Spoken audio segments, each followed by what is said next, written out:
So, Randy Pierce here. Thanks for joining me today. So today we're going to work on a step-by-step system to help you grow your business. You need to decide, conceive, and envision. This will be the keys that get us moving forward. So first, you need to decide. To get new results, you must take new actions, and all actions are followed by a decision. That was written by Anthony Robbins. The importance of making a committed decision. The first step in building a successful business is making a decision to do so. Think about that for a moment. The first step to achieving a successful business is to make a decision to do so. Often people jump into the profession and immediately focus on how to get clients, how to make money, how to market, and how to close sales before they are fully committed. Then when it gets tough and not as easy as they hope for, they get frustrated and they give up. On the other hand, with you start with a powerful decision and a solid commitment, you prepare yourself to do what it takes to achieve the success you desire. So for me, when I was ready to get and start my own business, I had a wife and 3 kids. My wife stayed home because the kids weren't in school yet, so it was easier for her to stay home due to the expense. So as soon as I jumped out, I had no choice but to succeed. I had to start making money. Well, we weren't going to eat. Well, we weren't going to have money, to buy clothes and do things. So there was no doubt I had to jump out. So now let's go into what is the definition of to decide. The word decision comes from the Latin root desire, which means to cut off from. When you make a decision to cut off from all other possibilities, according to the definition, you have made a decision that you are going to succeed in business. It means that you are cutting off the very possibility of not succeeding. That's powerful. And that's the kind of committed decision you have to make in order to do what it takes to build a successful business. Unfortunately, a lot of business people are trying to grow their business, haven't made a committed decision to succeed. They are feeling things out, waiting to see what happens, hoping to get clients. There is no real commitment or determination. Don't let this happen to you. The first step to go from trying to succeeding is by making a powerful decision. This is called creating the decision statement. There is never a right time to start a business, or rarely anyway. If you are waiting for all the stars to align and for everything to become perfect, you may be waiting a very long time, which means you're going to miss a lot of opportunities. Sometimes you just have to step forward and do what you believe you can do. And that's going to be our next step. So let's work on this one. So what are the benefits of creating your decision statement? Building a business is not easy. Obstacles will arise. If you aren't fully committed to doing what it takes, you won't succeed. It's really that simple. You have to have the commitment and the desire to move forward. When you make a powerful decision to succeed as a business and connect with your decision statement regularly, you will have more focus, clarity, purpose, inspiration, and motivation. Your decision will remind you of the reasons why you became a business owner, why you are committed to succeeding in this business. When you are deeply connected with your decision statement and your reasons, you will be inspired to take the action necessary to succeed. This may sound contradictory, but the decision statement in and of itself means nothing. It is the constant action that results when you make the committed decision and connect with it regularly that really matters. So once you make the decision, you just have to do something to make it happen. And that's what really makes things happen. It's not necessarily the words, it's the feelings and stuff behind it that are going to help you move forward, to help you be guided. And I don't really know how it works, but I do know that as you do that, your mind starts working for you. It'll start helping you push you forward. So there are 4 elements to a powerful decision statement. So a powerful decision statement has these characteristics. They should be clear and concise. Your decision statement should be easily understood by a child. It should be memorable. You should be able to easily recite your decision statement from memory.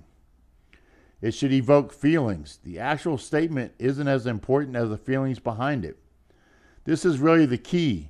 With enough emotion, it will help make it easier for you to be memorable and also help inspire action, which is the fourth step. It must inspire action. The best decision you can make is one that inspires you to take action, even when you don't feel like it. What a decision statement is not. A decision statement is not a goal. Goal setting is terrific, but the power to achieve your goal comes from the decision. Once you have created your decision statement, then you can start to set goals that are congruent with your decision. But the best decision statement comes first. So you get your decision statement, and then you start working your goals towards that statement. So in the prior one I had before, my decision statement was, I really wanted to be in upstate New York and free to help other people as much as I wanted to. And then my goals were to get my son to take over my business, to become an instructor at the IICRC, to launch a coaching career. So all that, those were the big goals. And then I had to start breaking down littler goals to see how I could get all those done. So a decision statement is a committed declaration about you and your business intention. So here's an example. I'm a masterful cleaner with a thriving and fulfilling business. I am living the life of my dreams, and I am working with others to help them build their dreams. A goal would be a more specific, measurable objective. Here's an example. I will have 10 new clients a month. 7 of them will be from the residential, and I will have 3 commercial clients. Okay? It's still a pretty general goal, but at least I broke it down to two sides, and then you can break it down even more. A decision statement is not a mission statement. Don't turn your decision statement into a long, descriptive mission statement. There's nothing wrong with having a mission statement for your business or for your life or whatever. It's just not what you should be doing right now. Create a decision statement that stirs your business emotions, gets your blood running, gets you excited. A powerful decision statement will connect with your passion for your business. It will strengthen your commitment and inspire you to take consistent, persistent action. Sometimes that's the biggest key to being a success, is to be consistent and persistent, to keep moving forward, to show up on a regular basis. So here's a decision declaration. It should be a clear, concise, memorable, and inspiring proclamation. Here's an example. My life purpose is to help others. It is who I am. My mission statement or narrative description of my purpose or aim. I want to help people have clean and healthy homes for themselves, their children, and their employees. So here's an assignment. Your first assignment is to create your decision statement.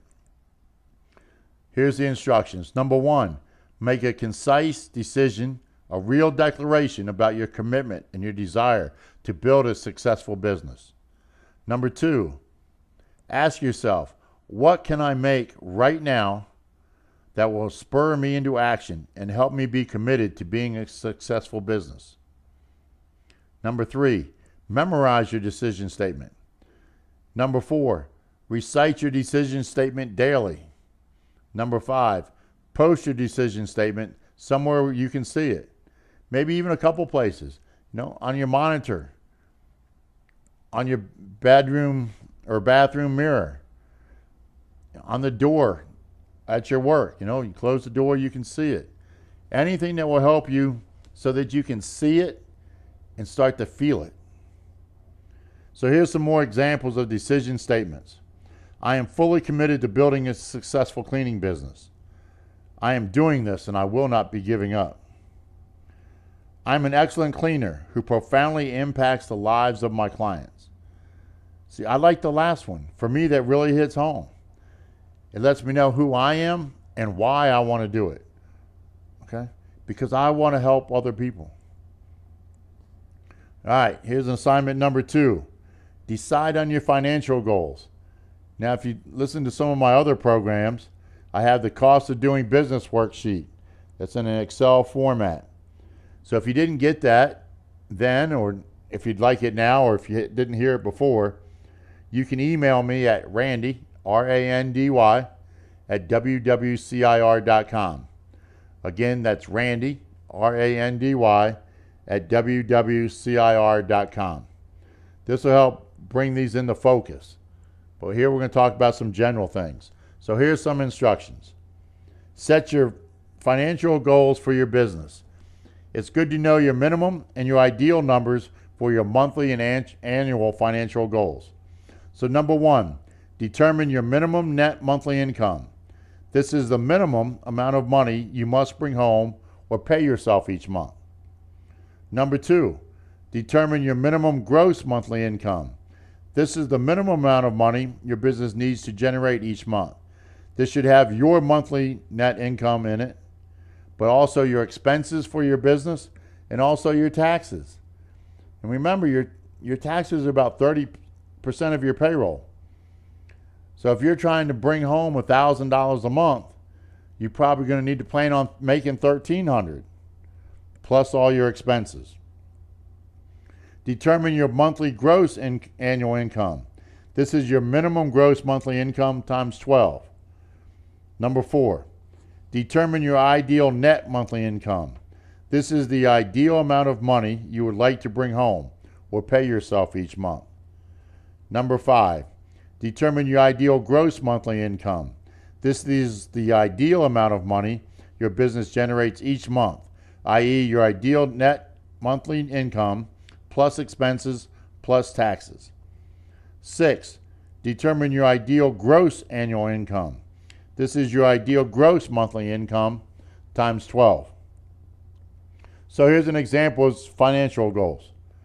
This year, my minimum monthly gross income is $6,000 per month, which will be $72,000 for the year.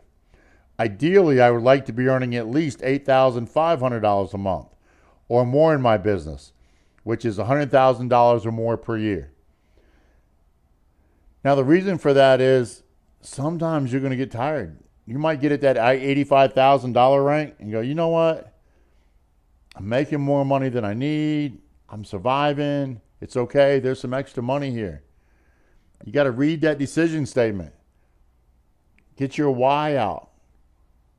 Why am I doing this? So that leads us into the next section. So your next assignment is connect with your big whys. After you make your decision statement and set your financial goals, the next step is to get fully committed. So your action is to write out the reasons behind your decision statement. Why is this important to you? What kind of impact will achieving your financial goals have for you and your family? When you have a powerful and compelling reasons for being committed to your decision and achieving your financial goals, you will take the necessary steps and not give up. So what are your big whys?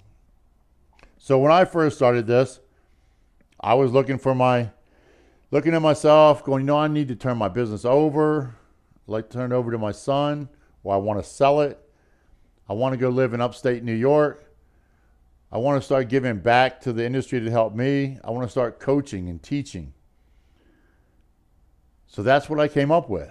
I wanted to coach, I wanted to teach, and I wanted to be able to turn over my business to my son or sell it. So then, and the reasons why were, I wanted my grandchildren to be able to come up into the country and play. I didn't want them just to have city life. I wanted me to have more freedom to do the things I wanted to do. I enjoy helping people and helping them out. So I had to pull all that together. Now, I put it out as a 5-year goal. Had it all written down. And when I got home, my wife said, there's no way you can do that. There's just no way you can get all that done. It's just unreasonable. But I believed, I knew I could do it. I had made the decision that it was going to get done. So with that decision, I started working out how to do it. Now again, originally, I had my doubts too. And to be honest, I didn't get it done in 5 years. But I did get it done in 6 years. But it never would have happened if I hadn't made the decision. If I haven't looked inside and saw what I really wanted to do and why I wanted to do it, I wouldn't have done it.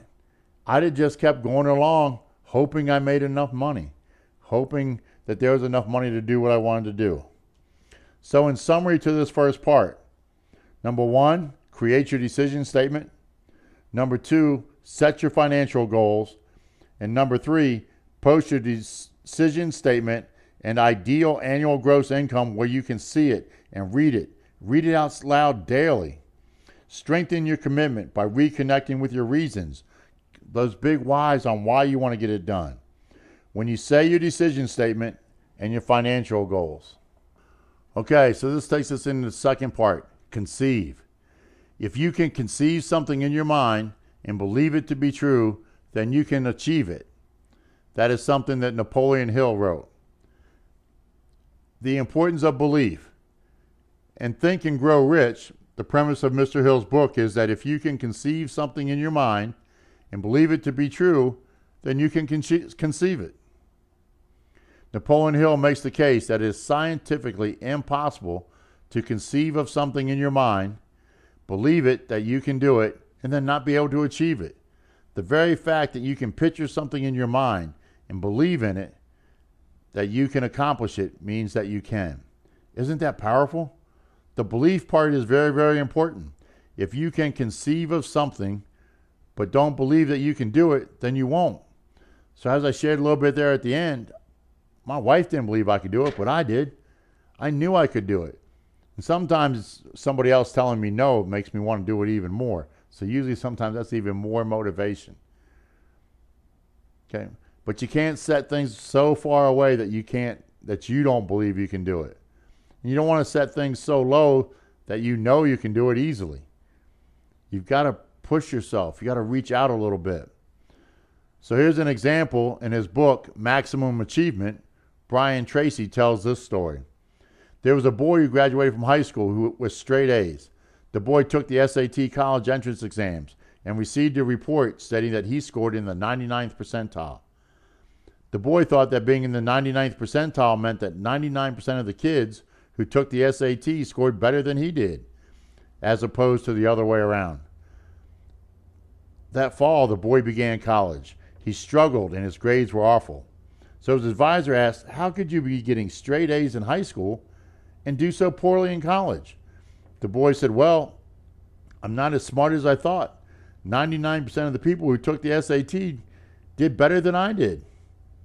The advisor immediately explained to the boy that in reality, he had scored better than 99% of the people. The next semester began, and guess what? The boy started getting A's again. The power of our mind is truly amazing. When the boy believed that he wasn't very smart or capable, he behaved that way and got the corresponding results. Once he was told and once again believed that he was gifted, intelligent, and capable, he got A's again. The more you believe in yourself, your cleaning, and your ability to build a successful business, the more quickly and easily you will accomplish your goals and reach your vision. So a lot of it's really all upstairs, man. It's what you decide. You make the decision, and then things just start to happen. Things start to work. Your mind, your conscious and subconscious are working on it all the time, working for ways to help you succeed, to help you reach what you've envisioned. Okay? So that's the key, you know. You've got to make the decision. It's going to happen. Then you got to conceive what it is. Then you got to envision it, picture it, get an idea of it. So here's your assignment here. Create your conceived narrative. This is an important assignment designed to help you identify and embrace all the reasons why you believe you will succeed in your business. Think of it as a resume on steroids. Some people struggle when it comes to acknowledging their gifts, talents, and skills. We're taught to be modest and not brag. If you have these feelings, let them go right now. And use this exercise to push beyond your comfort zone. Okay, I had those feelings. I still have those feelings. I hate talking about myself. Okay, I'd much rather talk about improving you and helping you and do other things. Okay, so this was a difficult part for me. But this was the part that helped change my life around and give me the incentive to move forward and get things done. So take your time as you do this. Okay, so here's some instructions. Number 1, write an exhaustive list of the reasons why you believe you will have the life and business of your dreams. Include your skills, talents, education, philosophies, experiences, personal characteristics, support systems, and anything else you can think of. Number 2, use complete sentences and the word I. Okay? I have completed my training. I am smart. I love working with people. I love helping people succeed. All those type things we'll go into a little more deeper. Number 3, write as much as you can. Notice how your feelings and emotions begin to swell. Write until you can't think of anything else as you write. As you start writing, you'll start to get excited, feel better about yourself, and want to do more. Number 4, stop. Take a breath, and then come back to your concise statement, narrative, and start writing again. Number 5, I want you to do that 3 times. Why would you ask? This serves 2 purposes. First, when you take a break and then return, you will be able to go much deeper and uncover things that weren't right on the surface that you look at all the time. Second, each time you continue working on this assignment, read what you've already written. This will help get you in the right mindset and strengthen your beliefs in what you've written so far. And again, as you read what you've already written, you're going to start getting excited. You're going to start feeling better. You're going to start reaching for more. So here's your conceived narrative example. I will be a successful cleaning business because I am an excellent cleaner and completely believe in the value of my cleaning. I really care about my clients and in their health and in their safety. I am a great listener, and I am positive, energetic, and motivating personality. Inspire and encourage people. I have a great attitude. I'm persistent, committed, and I'm motivated.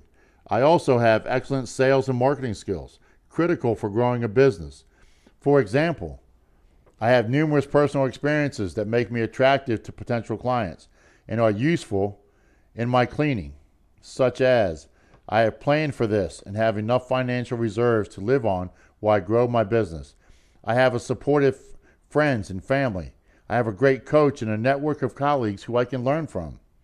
Perhaps most importantly, I have already been successful in virtually every endeavor I've taken, starting at high school and continuing until today. And then list these out. List the things that you've been successful at so that you can help build on that and grow from it. I have successfully completed my training program, and I have clients. I've already cleaned several homes.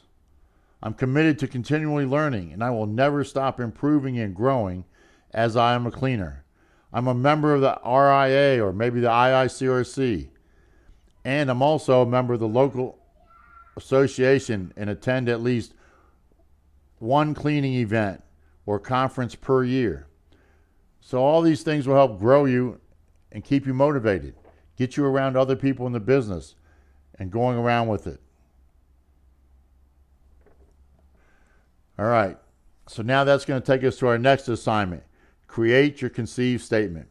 Now that you've written your conceived statement, the next step is to take its core essence and summarize it into a single statement, a concise statement, similar to your decision statement.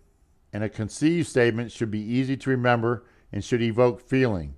When you say or think of your conceived statement, it should remind you of all the reasons that you identified in your conceived narrative. So here's the instructions.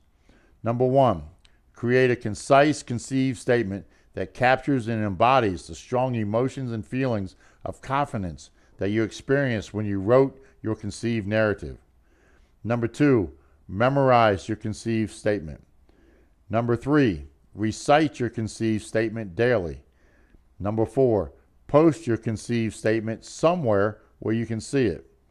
Number 5, the goal is to feel the powerful emotions brought on by the conceived statement, narrative, every time you state or think of your conceived statement. So here's some examples that you can go with.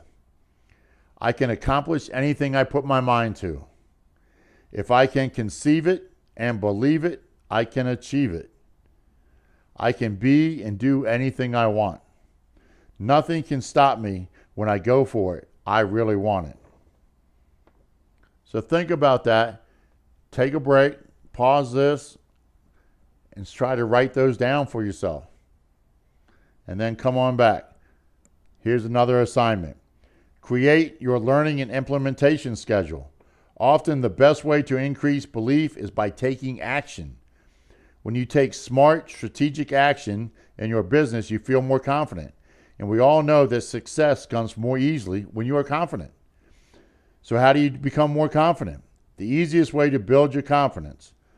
The more skilled you are at a particular task, like marketing or your cleaning services, or how to close your sales with new clients, the more confident you'll be. In essence, this is the famous confidence/competence loop. The great news is that you will develop your client attraction and business building competence and confidence as you learn and implement the proven step-by-step system of Clean It. Now that's where I wrote my book and based everything on. Clean It went #1 in less than a month. You can check my website out at www.cir.com if you want to pick up the book and have a reading of it. But we're going to break some of it down here. So here's the action I want you to take. Create your learning and implementation schedule so that you have specific time blocked out in your schedule to learn, implement, and get results. That's the best way to build confidence and competence. Lack of action is often caused by fear. And if you know what brings about fear, fear stems from lack of belief. So when you take action, your fear diminishes and your belief returns. You will experience challenges as you build your cleaning business. As with any other business endeavor, you will be rejected. You will make mistakes. You will fail more often than you like. It will take longer than you expect. At times, you will doubt yourself and your cleaning, your marketing, your knowledge, how good you are as a businessman. So you've got to lock things up. It is your response to these challenges that determines your success. When you notice that your belief is waning, use it as an opportunity to deepen your commitment by taking more action. Saying your decision statement out loud. Connect with your big whys. Read your conceived narrative regularly. Meditate on your conceived statement. Get in touch with the feelings you had when you initially did this exercise, and your belief and commitment will increase. Think of your belief and commitment as muscles. Just like the muscles in your body, your belief and commitment muscles require consistent action in order to grow and remain strong. Each time you say your decision statement, read your conceived narrative and connect with your conceived statement. You add a layer of your muscle to your belief and your confidence. Commit to living your decision statement by consistently developing your confidence and competence through learning, implementation, and smart strategic action. When you are committed and have a belief, it is easy to take the action necessary to build the business you really desire. So you want to set small goals, which will equal the big one. Okay? If you want to make $100,000 a year, you've already broke it down. That's $8,500 a month. You can break it down smaller. Okay? That's about $2,200 a week, which gets you down, if you have 5 work days, that brings you down to what, 400, little 500, less than $500 a day. So if you're in the carpet cleaning business and you want to make over $100,000, all you have to do is $500 a day. Now, so you start with little things. You know, if you're only doing $300 or $400 a day, work on what you can do to add it up. You know, look for referrals. I'm going to pick up, I've been getting 1 referral a week. I'm going to go for 2 referrals a week. And then once you get those 2 referrals a week and that's going regular, all right, I'm going to go for 3, or I'm going to go for 4 or 5. Whatever helps you stretch out and get out of your comfort zone, look at what you can do to build. And part of that's going to happen as you read this belief statement and this conceived statement. It's going to start happening automatically. Now, I can't explain all the whys of that, but I can tell you it's been my experience and experience of others I've helped build their companies, that as they were able to do that, that did happen for them. Now let's look at the last part, envision. Nothing happens unless first a dream is created. And that was by Carl Sandburg. The importance of identifying your vision. Now that you've made a committed decision and built on your conceive, the next step is to clarify your vision of what you want your business to look like. Why is that so important? Perhaps Stephen Covey says it best when he encourages us to begin with the end in mind. Having a clear, specific, vivid, and inspiring vision of your business is critical for achieving it. So for me, what I talked about before, I envisioned living in New York. I envisioned being able to go fishing when I wanted to. I envisioned being able to teach classes and helping people. I envisioned having people call me and being able to work together to grow their business. I envisioned my son running the business and being able to take care of his family. All those things started out there first, and then I worked my way backwards. That's what I wanted 5 years away. So if I wanted to be there, what did I have to be doing 4 years, then 3 years, and 2 years, and 1 year? So again, I broke it down to smaller pieces so that as I did it, I could grow and build, as I just talked about in the earlier part. It's funny because as a cleaner, you surely understand the importance and value of clearly identifying what you want and then putting it down in writing. You probably do this with your clients all the time. But for some reason, we often don't do it for ourselves. Now, this is your chance. Get as clear as possible on your vision for your business. How many houses do you want to clean? Who are you cleaning for? Commercial or residential? Mix, both? What are you cleaning? How does your business support your life? Who would you be and what would you be doing if your business gave you all the time, income, freedom, and flexibility to live the life on your terms? What do you really want from your cleaning business? How vividly can you paint your dreams? Okay? This is the key. Okay? To build that dream that you want. To get it out there so that you can live it and feel it. If you can envision it, put yourself in it and feel it. Feel how good it's going to be. Your business shouldn't be your life. Your life should help support your business. Think about that. Let that get into your thought process. Nobody got into business so that the business could own them. They got into business so that they could own the business. And if you're a slave to your business, it owns you. So let's look at what it would be like if you owned your business and you were able to take care of it. So here's some mistakes to avoid. Here are some of the big mistakes that people sometimes encounter when they're working on their vision. Try not to fall into these traps. The vision is too big.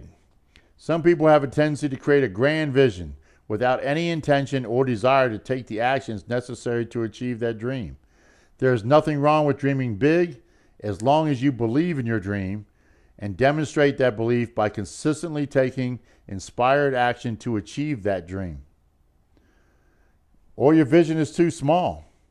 On the flip side, some people are afraid to dream big, so they play small and settle for less than their true heart's desire. Don't let this happen to you. Identify what you really want and work on building your belief that you can achieve it. The only thing that limits you is what you think and what you believe. Basing your vision on shoulds. Sometimes we base our visions on what other people want us for us, or what we feel we should do or should have. This is obviously a big no-no. Your dream needs to be perfect for you. You can't do this. I couldn't do this for my wife. Even if she had said, Randy, I want you to build your business so you can go live in New York.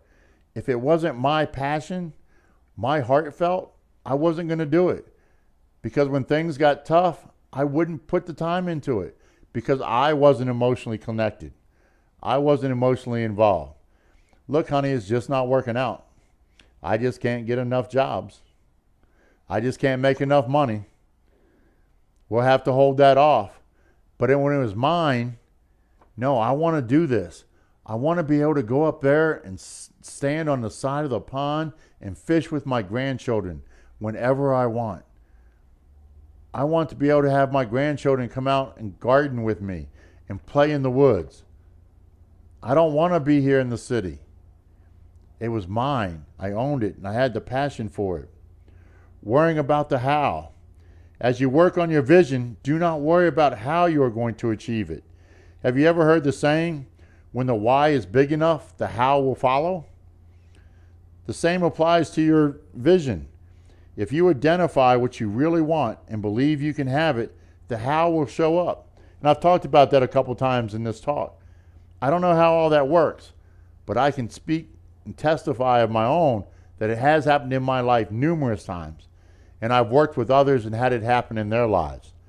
That as you lay it out, the how starts to happen. Your mind starts to work. Ideas will just pop into your mind in the middle of the night. Choosing the wrong time frame.